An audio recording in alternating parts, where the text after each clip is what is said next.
এবারও রোজায় সুলভ মূল্যে ডিম, দুধ, মাছ, মাংস বিক্রি করবে প্রাণী সম্পদ অধিদপ্তর। গরুর মাংস মিলবে ৬৫০ টাকায়।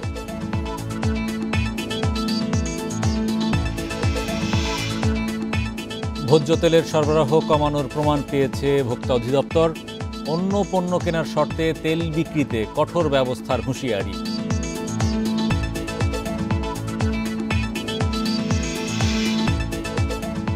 স্বর্ণ চোরাচালানের ৯৯% ধরা পড়ে না, জানালেন এনবিআর চেয়ারম্যান। বিদেশ ফেরত যাত্রীদের স্বর্ণ আনার সীমা কমছে। আমন্ত্রণ অর্থনীতি সারাদিনে, আপনাদের সাথে আছি হরি সাহা। শুনছিলেন শিরোনাম, এবার জানাবো বিস্তারিত। বাজারে ১ কেজি গরুর মাংস বিক্রি হচ্ছে ৮০০ টাকায়। রোজায় চাহিদা বাড়লে দাম বাড়তে পারে আরেক দফা, এমন শঙ্কা ভোক্তাদের। এমন পরিস্থিতিতে ভ্রাম্যমাণ গাড়িতে ৬৫০ টাকা কেজি দরে গরুর মাংস বিক্রি করবে প্রাণী সম্পদ অধিদপ্তর। একান্ত সাক্ষাৎকারে এমন তথ্য দিয়েছেন মৎস্য ও প্রাণী সম্পদ উপদেষ্টা। রমজানের চাহিদা বাড়ে মাংসে, আর এই সুযোগটাই নেয় বিক্রেতারা। গত ২-৩ দিনেই গরু খাসির মাংসের দাম বেড়েছে কেজিতে ২০ থেকে ৫০ টাকা। রাজধানীর বাজারে প্রতি কেজি গরুর মাংস বিক্রি হচ্ছে ৭৮০ থেকে ৮০০ টাকায়। শবে বরাতের দিন থেকেই দাম বাড়ছে বলে অভিযোগ ভোক্তাদের। তবে বিক্রেতাদের দাবি, হাট থেকে চড়া দামে গরু কিনতে হচ্ছে। রোজার সময় আপনার ব্যবসার সুযোগ নেয়, সবাই দাম বাড়াই দেয়, কিন্তু কাস্টমারের জন্য সমস্যা হয়ে যায়। কিন্তু এখন বাজারের অবস্থা বুঝে তারা বলতেছে যে বাজারে এখন মাল পাওয়া যায় না, সাপ্লাই নাই, যে জন্য দাম বাড়তি। খরচ বাড়ছে কিন্তু আয় বাড়ে নাই, এই জন্য মানুষ তো সমস্যা। কম দামে তো কিনে আনতে পারতেছি না, যার কারণে এই অবস্থা। আমাদের অনেক দাম, আপনারা হাটে একটু খোঁজ নিয়ে দেখেন, প্রতিটা গরুতে ১৪ থেকে ১৫,০০০ টাকা বাড়তি। কারসাজির জন্য মাংস ব্যবসায়ীদের দুষছে খামার মালিক সমিতি। রমজানে সরকারিভাবে মাংসের দাম নির্ধারণ করে দেওয়ার পরামর্শ তাদের। সরকারের যে কোনো সংস্থা, বাণিজ্য মন্ত্রণালয় হয় কিংবা মৎস্য প্রাণী সম্পদ মন্ত্রণালয় হোক, যে কোনো একটা মন্ত্রণালয়ের উদ্যোগে গরুর গোশতের দাম এবং খাসির গোশতের দাম নির্ধারণ করা উচিত। রোজায় ভ্রাম্যমাণ গাড়িতে মাংস, দুধ, ডিম বিক্রি করে আসছে অধিদপ্তর, কিন্তু এবার মাংস বিক্রিতে রাজি ছিল না তারা।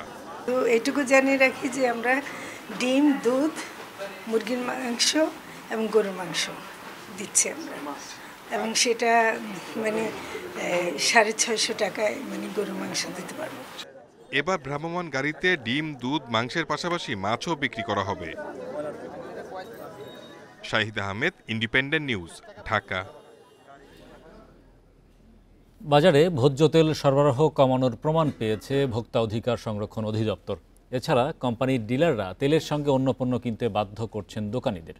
আগামীতে এমন ঘটনায় কঠোর ব্যবস্থা নেওয়ার হুঁশিয়ারি দিয়েছে অধিদপ্তর।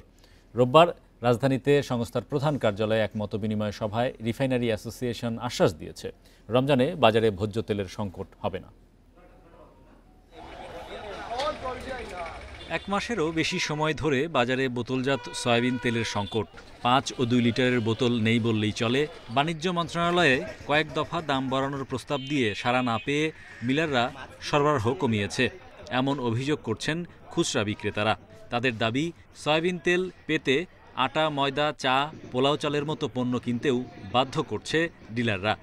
ডিলার যারা আছে ওরা বলতে চাচ্ছে যে সরকারের সাথে বার্গেনিং হচ্ছে, দাম একটু বাড়ায় দিলে তেল চলে আসবে। ওটা ৮৫০ টাকা করে আমার কিনতে হয়, তো কেনার পরে এমআরপি হলো ৮৫২, তাহলে আমি বিক্রি করবো আরেকজন ব্যবসায়ীর কাছে, সে নিয়ে কত বিক্রি করবে?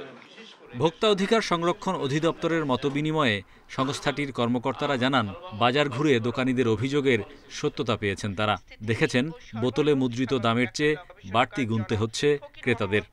তেলের সাথে অন্য পণ্য কিনতে বাধ্য করা হলে মিল মালিক বা ডিলারদের বিরুদ্ধে আইন অনুযায়ী কঠোর ব্যবস্থা গ্রহণ করা হবে।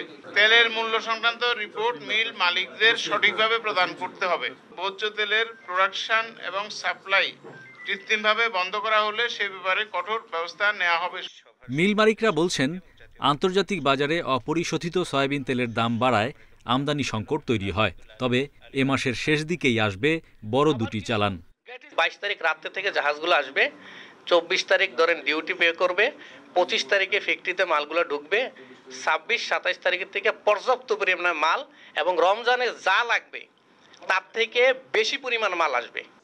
বাজারে সময়মতো তেল সরবরাহ নিশ্চিতে মিলারদেরকেই নির্দিষ্ট ট্রাক ভাড়ার বিনিময়ে ডিলার ও পাইকারি পর্যায়ে পাঠানোর নির্দেশ দেন ভোক্তা অধিদপ্তরের মহাপরিচালক। ডিলারদের নিকট তেল প্রেরণের ব্যবস্থা গ্রহণের জন্য আমরা হরি সাহা, ইন্ডিপেন্ডেন্ট নিউজ, ঢাকা। বাজারে ভোজ্য তেল সরবরাহ এবং সংকট নিয়ে আলোচনা করতে আমাদের সঙ্গে যোগ দিচ্ছেন ভোজ্য তেল ব্যবসায়ী সমিতির সভাপতি গোলাম মাওলা। জনাব মাওলা, আমরা দেখেছিলাম আপনি ওই বৈঠকে উপস্থিত ছিলেন এবং বিশদ কিন্তু আলোচনা হয়েছে, মতবিনিময় হয়েছে। যে বিষয়গুলো উঠে এসেছে যে এবারও কিন্তু সরবরাহ সংকট রয়েছে বাজারে, সেটা কতদিন ধরে আপনারা সেই ভুক্তভোগী সরবরাহ কম পাচ্ছেন এবং এর পেছনে কারণ কি বলে দায়ী করছেন আপনারা? ধন্যবাদ আপনাকে।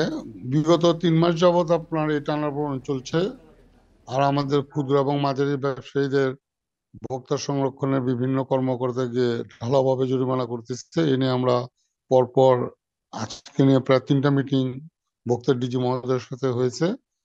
অবশেষে আপনার তারা স্বীকার করতে বাধ্য হয়েছে যে আমাদের মাল শর্টেজ। আসলে আমি বলবো এই শর্টেজ এগুলি কিছু না, এগুলো একটা শুভঙ্করের ফাঁকি। তাদের যা অর্জন করার, টাকা অর্জন করা তারা নিয়ে গেছে। এখন তারা বলতেছে যে আমাদের মাল আসবে, মাল আসলে আপনার সাপ্লাই চেইন ঠিক হয়ে যাবে। আসলে আমার জানা মতে আমার কাছে যে অভিযোগ আছে, তারা আমাদের কাছে সারা বাংলাদেশের পাইকারিদের কাছে যে মাল বিক্রি করেছে সেটাকে হেল্ড আপ করে তারা তাদের নিজস্ব কিছু মনোনীত প্রতিনিধি ছাড়া এই মার্কেটে বেশি দামে তারা মাল বিক্রি করে সেগুলি ডেলিভারি দিচ্ছে, আর যেগুলি আপনার গভর্নমেন্ট রেটে মাল বিক্রি করেছিল সেগুলিকে হেল্ড আপ করে রাখছে। এইটা আমি মনে করি প্রতি বছরই আপনার তারা একটা না একটা অভিনব পন্থা অবলম্বন করে। এটা থেকে আমরা যারা পাইকারি এবং খুচরা ব্যবসায়ী আছি এটা থেকে একটা পরিত্রাণ চাই। এ ব্যাপারে আমি ডিজি মহোদয়কে বিনীতভাবে অনুরোধ করেছি যে আপনারা ক্ষুদ্র এবং মাঝারি ব্যবসায়ীদের থেকে দৃষ্টিটা আপনারা সরিয়ে উৎস যেখানে আছে, যেখানে মাল ডেলিভারি হচ্ছে, যেখানে উৎপন্ন হচ্ছে সেখানে আপনার মনিটরিং বাড়ান।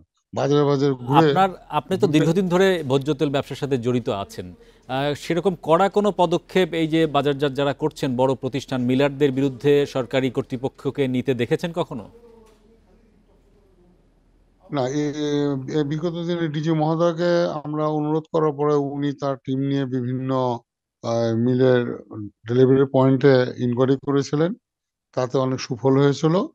আমি মনে করি যে বর্তমানে যে ডিজি মহোদয় আছেন ওনাকে আমি সাজেস্ট করেছি যে আপনাদের যে উপপরিচালক যারা নাকি টিমগুলি কাজ করেন মাঠে, সেগুলি কাওরান বাজার, খুচরা বাজারে, ওই মিরপুরের বাজারে না ঘুরে এই মিলের ডেলিভারি পয়েন্টগুলির মধ্যে ঘুরে তোমার কতটি মাল বিক্রি করেছো, কি পরিমাণ ডেলিভারি দিচ্ছ, কেন দিচ্ছ না, এটার ইন্টারভেনশন যদি করা হয় তাহলে বাজার অচিরেই 25-26 তারিখ লাগবে না, যদি মনে করেন ভোক্তা ডিজি মহোদয় যে আগামীকাল থেকে ডেলিভারি সচল করে দিবে, তার পক্ষে সম্ভব।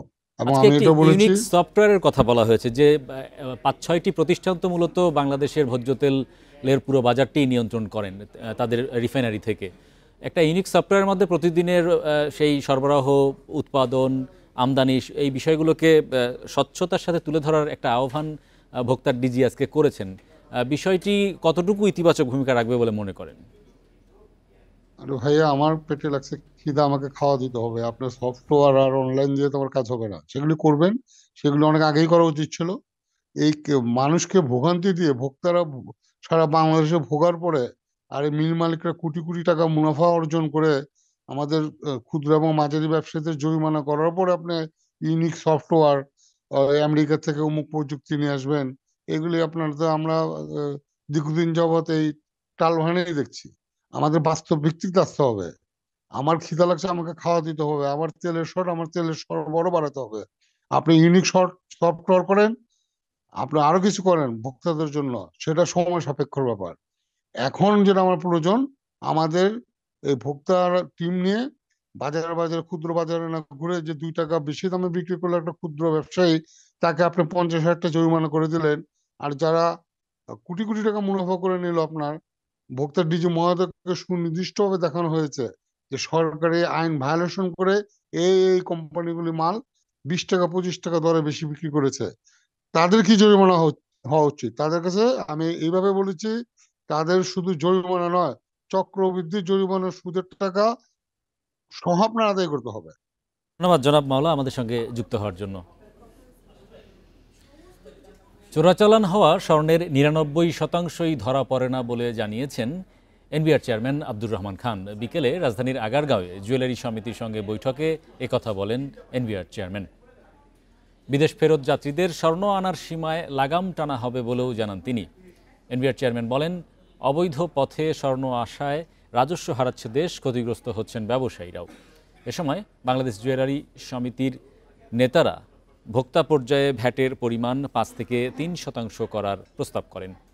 এ বিষয়ে এনবিআর চেয়ারম্যান জানান, ভ্যাটের আওতা বাড়াতে প্রয়োজনে রেট আরও কমানো হবে। এ সময় আয়কর রিটার্ন জমা দেওয়ার সময় আর বাড়ানো হবে না বলেও জানান তিনি। চোরাচালানকে কেন্দ্র করে প্রচুর কিলিংও হয়, কিন্তু আমরা প্রায় দেখি যেটা নিয়ে যখন লাগালাগি হয়ে যায়, এই তথ্য আদান প্রদান নিয়ে হয়ে যায়। এবং আমরা সর্বশেষ কিন্তু একটা বড় সেন্সেশনাল মাল্টিনেশনাল কিলিং দেখেছি, যার বডি শুদ্ধ খুঁজে পাওয়া যায় না। বলা হয় যে উনি বড় এই কাজের সাথে জড়িত ছিলেন। এটা তো আমার দেশের মানুষের জন্য, আমার দেশের জন্য কারোর জন্য ভালো না। তাহলে এই খারাপ কাজটা আমরা কেন কন্টিনিউ করছি? আজ শেষ হচ্ছে ব্যক্তি শ্রেণীর করদাতাদের বার্ষিক আয়কর বিবরণী বা রিটার্ন জমার সময়সীমা। এরপর আর জরিমানা ছাড়া রিটার্ন দেওয়া যাবে না। আর অনলাইনে যারা রিটার্ন দেবেন তারা রাত 12টা পর্যন্ত দেওয়ার সুযোগ পাবেন। এর আগে রিটার্ন জমার সময়সীমা 3 দফা বাড়ানো হয়েছে। সবশেষ 30 জানুয়ারি এক আদেশে জাতীয় রাজস্ব বোর্ড রিটার্ন জমার সময় বাড়িয়ে 16 ফেব্রুয়ারি পর্যন্ত বৃদ্ধি করে। যারা অনলাইনে নয়, সনাতনী পদ্ধতিতে কাগজে রিটার্ন দিতে চান, তারা নিজ নিজ কর কার্যালয়ে গিয়ে রিটার্ন জমা দিতে পারবেন। চলতি অর্থবছরে এ পর্যন্ত অনলাইনে প্রায় 15 লাখ রিটার্ন জমা পড়েছে। এখন দেশে 1,11 লাখ কর শনাক্তকরণ নম্বর বা টিআইএনধারী আছেন। সব মিলিয়ে রিটার্ন দেন প্রতি বছর 40 লাখের মতো টিআইএনধারী।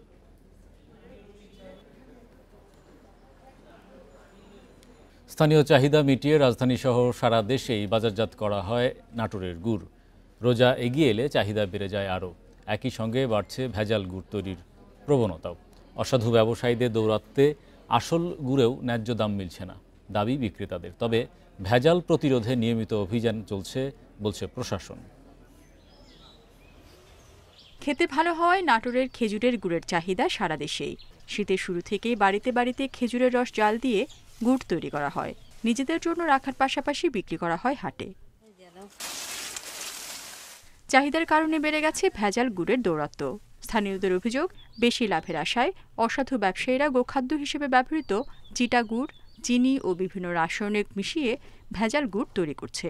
এতে সুনাম নষ্টের পাশাপাশি আসল গুড়ের দাম হারাচ্ছেন বিক্রেতারা। যারা হলো ডুপ্লিকেট গুড় বানায় তারা যায় বেশি দাম পায়, আর আমরা হলো ভালো গুড়ে দাম কম পাই। প্রশাসনে কোনো আইনগত কোনো ব্যবস্থা নেয় না যে তাদের গুড়গুলো হয়তো বন্ধ করলে আমরা খেজুরের গুড়, অরিজিনাল গুড়টা আমরা হয়তো বেশি দামে বিক্রি করতে পারবো। জেলার ঐতিহ্যবাহী এ পণ্যের মান নিশ্চিতে সচেষ্ট কৃষি বিভাগ বলছেন কর্মকর্তারা। এছাড়া নিয়মিত ভ্রাম্যমাণ আদালত পরিচালনার কথা জানিয়েছে জেলা প্রশাসন। এখানকার খেজুর গুড় বাংলাদেশের সবার কাছে খুবই পরিচিত, সুস্বাদু এবং সুনাম রয়েছে। এই গুড়গুলো যাতে নিরাপদভাবে ভোক্তার কাছে পৌঁছে, এই জন্য কৃষি সম্প্রসারণ অধিদপ্তর কাজ করে যাচ্ছে। আমরা কৃষকদের কারিগরি দিক নির্দেশনা এবং বিভিন্ন প্রশিক্ষণ দিয়ে থাকি। ভেজাল গুড় উৎপাদনের সাথে যে ব্যবসায়ীরা জড়িত আছে তাদের বিরুদ্ধে সবসময় মোবাইল কোর্ট পরিচালনা করা হচ্ছে। এছাড়া আইনশৃঙ্খলা বাহিনীও এ বিষয়ে অভিযান পরিচালনা করছেন। ভেজাল গুড় খেলে বিভিন্ন স্বাস্থ্য সমস্যা দেখা দিতে পারে, তাই কেনার আগে সতর্কতার পরামর্শ চিকিৎসকদের। ভেজাল গুড় সে কোনোভাবে খেয়ে ফেলেই তাহলে তার পেটের পীড়া থেকে শুরু করে দীর্ঘস্থায়ী রোগের সম্ভাবনা থাকে, ক্যান্সার থেকে শুরু করে অন্যান্য জটিল রোগের সম্ভাবনা থেকে যায়। তো আমরা আশা করব ভেজাল খাদ্য যেন বাজারজাত না হয়, বিষয়টি তদারকি থাকে। এবার জেলায় প্রায় 7,500 মেট্রিক টন খেজুরের গুড় তৈরির লক্ষ্যমাত্রা রয়েছে, যার বাজার মূল্য 100 কোটি টাকারও বেশি। Independent news. রাজবাড়ীতে পেঁয়াজ খেতে ছত্রাক, তাই উৎপাদন নিয়ে শঙ্কায় চাষিরা। পচে যাচ্ছে পাতা ও গোড়া। এই অবস্থায় উৎপাদন লক্ষ্যমাত্রা অর্জন নিয়ে শঙ্কায় কৃষকরা। এছাড়াও পেঁয়াজ আমদানি নিয়ে দুশ্চিন্তায় তারা। রাজবাড়ীতে এবছর মুড়ি কাটা হালি ও দানা পেঁয়াজের আবাদ হয়েছে 37,283 হেক্টর জমিতে। আর উৎপাদনের লক্ষ্যমাত্রা 5,25,000 টন। মুড়ি কাটা তোলার পরে এখন হালি পেঁয়াজের পরিচর্যায় ব্যস্ত কৃষকরা। তবে কিছু এলাকায় পেঁয়াজের ছত্রাকজনিত রোগ দেখা দিয়েছে। এছাড়া ভরা মৌসুমে আমদানি অব্যাহত থাকলে লোকসানের শঙ্কায় কৃষক।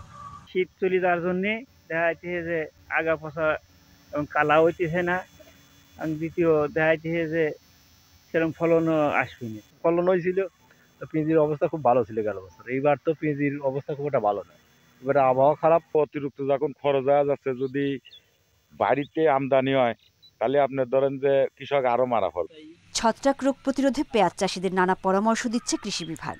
পেঁয়াজের একটা প্রধান রোগ পার্পল ব্লুজ, পেঁয়াজ অনিয়ন পার্পল ব্লুজ, সেটা দেখা দিচ্ছে। কৃষকরা এটা দমনে বেশ তৎপর গ্রহণ করছে। মাঠ পর্যায়ে আমাদের অফিসার সহ মাঠ কর্মীরা বেশ সচেতন রয়েছে, কৃষকদের মোটিভেশন দিয়ে যাচ্ছে, কৃষকদের পরামর্শ দিয়ে যাচ্ছে। দেশে পেঁয়াজ উৎপাদনে তৃতীয় স্থানে রয়েছে রাজবাড়ী। সারা দেশে মোট চাহিদার প্রায় 14% পেঁয়াজের যোগান আসে এখান থেকে। Independent news. দিনের শুরুটা সূচকের উত্থান দিয়ে হলেও ঢাকার শেয়ার বাজারে লেনদেন শেষ হয় পতন দিয়ে। সপ্তাহের প্রথম কার্যদিবসে ঢাকা স্টক এক্সচেঞ্জের প্রধান সূচক হারিয়েছে 2.69 পয়েন্ট, তবে বেড়েছে লেনদেনের পরিমাণ। রোববার ডিএসইতে লেনদেন হয়েছে 415 কোটি 95 লাখ টাকার শেয়ার। আগের দিনের চেয়ে লেনদেন বেড়েছে 14 কোটি টাকা। লেনদেন শুরুর প্রথম 7 মিনিটে ডিএসইর প্রধান সূচক 19 পয়েন্ট বেড়ে যায়। এরপর শুরু হয় সূচকের পতন। দিন শেষে ডিএসইএক্স সূচক অবস্থান করছে 5,198 পয়েন্টে। কমেছে বেশিরভাগ কোম্পানির শেয়ার ও মিউচুয়াল ফান্ডের দাম। দর বেড়েছে 138টির, কমেছে 196টির এবং অপরিবর্তিত রয়েছে 95টি কোম্পানির শেয়ারের দাম। অন্যদিকে চট্টগ্রাম স্টক এক্সচেঞ্জে সিএসসির সার্বিক সূচক কমেছে 24.96 পয়েন্ট। লেনদেন হয়েছে 4,54 লাখ টাকার শেয়ার।